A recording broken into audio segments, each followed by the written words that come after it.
എന്റെ മോന് നല്ല ബുദ്ധി കൊടുക്കണേ.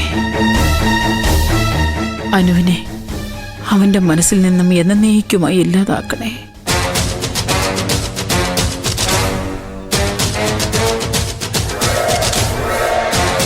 ഇന്ദ്ര, എന്റെ തലയിൽ കൈവച്ച് നീ സത്യം ചെയ്യേ. അമ്മേ, ഇവിടെ നാട്ടുകാരൊക്കെ ഉണ്ട്. തലയിൽ കൈവച്ച് സത്യം ചെയ്യാതൊന്നും ശരിയാവില്ല. ഞാനിവിടെ വെച്ച് വാക്ക് തന്നാ പോരെ? ശരി.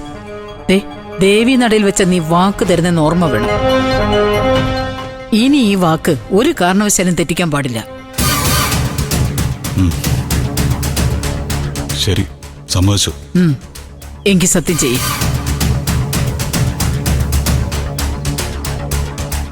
ദേവി, ഞാൻ ഈ സത്യം ചെയ്യുന്നത് എന്റെ അമ്മയെ സമാധാനിപ്പിക്കാൻ വേണ്ടി മാത്രമാണ്. എനിക്കൊരിക്കലും അനുവിനെയോ മോനെ ഉപേക്ഷിക്കാൻ സാധിക്കില്ല. എന്നോട് ക്ഷമിക്കണേ. നീ എന്താ ആലോചിച്ച് നിൽക്കുന്നേ? അത് ഞാൻ എങ്ങനെയാ പറഞ്ഞു തുടങ്ങണ്ടെന്ന് ആലോചിച്ച.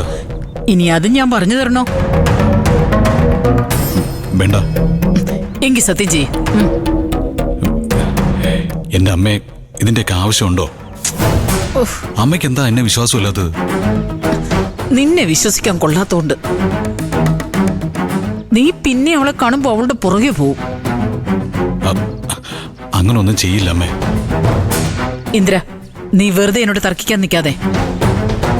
ഇവിടെ വരുന്നത് വരെ നീ എന്നോട് സത്യം ചെയ്യാമെന്ന് പറഞ്ഞതാ.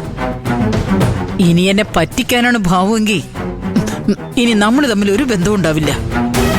അമ്മേ, നിനക്ക് ഇങ്ങനെ ഒരു അമ്മയുണ്ടെന്ന് നീ ചിന്തിക്കുക പോലും വേണ്ട. എന്റെ മരണശേഷം എന്റെ കർമ്മങ്ങൾ ചെയ്യാൻ പോലും നിനക്ക് അവകാശം ഉണ്ടാവില്ല. അയ്യോ, എന്റെ അമ്മ എന്തിനാ ഇങ്ങനെയൊക്കെ പറയുന്നത്? ഞാൻ സത്യം ചെയ്യില്ല എന്ന് പറഞ്ഞോ? ഇല്ലല്ലോ. എന്നാ സമയം കളയാതെ സത്യം ചെയ്യേ.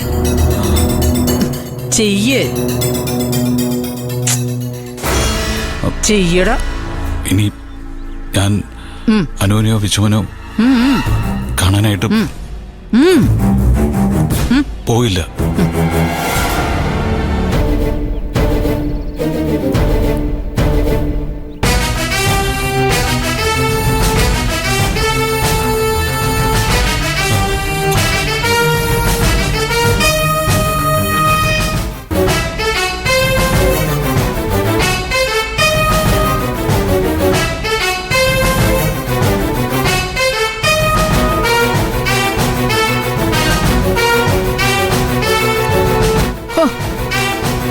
ഇത്ര കൃത്യമായി ഈ സമയത്ത് തന്നെ നിങ്ങൾ എങ്ങനെ വന്നു? ഓ, എന്തായാലും നന്നായി. ഈ നടയിൽ വെച്ച് തന്നെ അത് കേൾക്കാൻ ഭാഗ്യമുണ്ടായല്ലോ. എടീ, നീ നിന്റെ മോനുമായിട്ടുള്ള എല്ലാ ബന്ധവും ഇവൻ ഉപേക്ഷിച്ചു.